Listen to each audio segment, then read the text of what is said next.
Check to see if any retaining walls are leaning, which would indicate repairs being needed immediately. Check the mortar joints and masonry walls to make sure they aren't deteriorated, which would allow water penetration problems.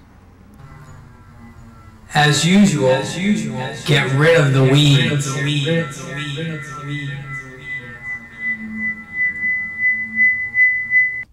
Sorry about that, but this information is so important we had to make sure you were paying attention. Now, some retaining walls have weep holes at the base.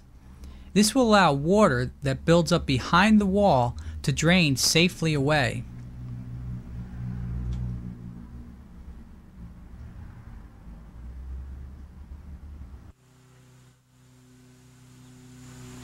Here we have a collapsed retaining wall.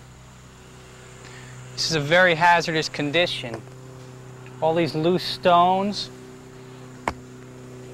If children played near when it collapsed, it could crush a child. This whole wall needs to be rebuilt. Check the fences.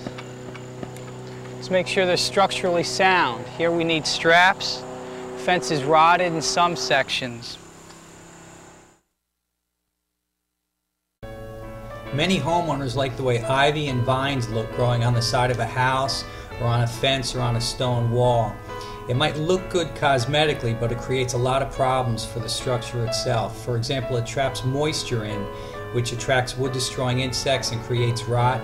The ivy gets inside of mortar joints and deteriorates the mortar joints over time.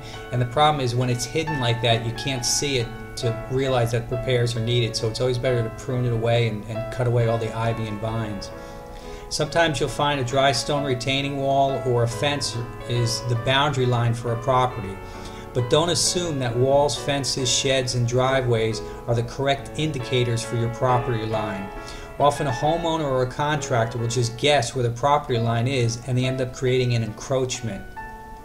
Now, if you want to learn a lot more about encroachments and other important aspects that affect the market value of real estate, read my book, Real Estate Appraising from A to Z. You'll find out what the pros use to estimate market value.